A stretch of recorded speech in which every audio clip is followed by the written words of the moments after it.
నిన్న సాయంత్రం అమెరికా చేసినటువంటి ప్రకటన ప్రపంచ దేశాల్లో ఒక కుదుపు కుదిపేసింది. అదే భారత్ మీద 50% సుంకాల్ని 18% తగ్గించడం అనేది చాలా దేశాలకైతే ఒక విధంగా కునుకు లేదు.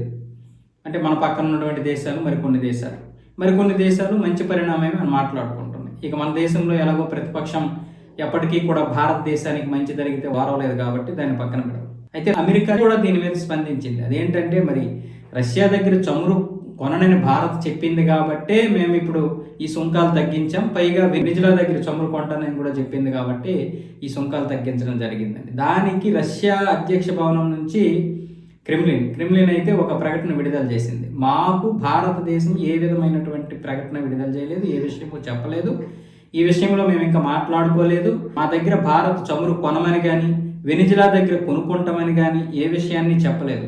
పైగా మా రెండు దేశాల మధ్య ద్వైపాక్షిక సంబంధాలు, వ్యూహాత్మకమైనటువంటి భాగస్వామ్యాన్ని ఇంకా ముందుకు తీసుకెళ్తామైతే క్రెమ్లిన్ చెప్పింది. అంటే వాస్తవంగా భారత్ రష్యాని ఎవరు విడదీయలేరు.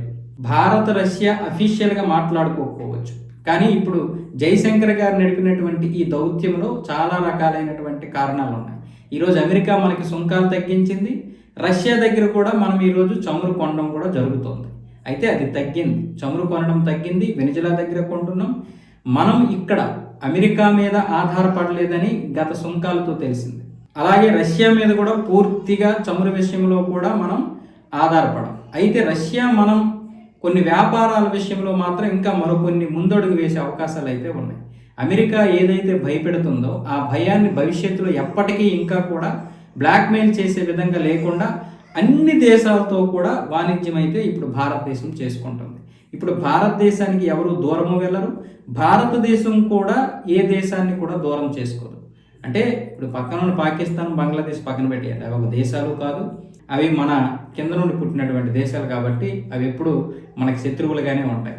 మిగతా దేశాల గురించి మాట్లాడతాం కాబట్టి ఇప్పుడు అన్ని దేశాలకి భారత్ కావాలి. భారత్ అత్యంత వేగంగా అభివృద్ధి చెందుతున్న దేశం, అత్యధిక జనాభా ఉన్న దేశం.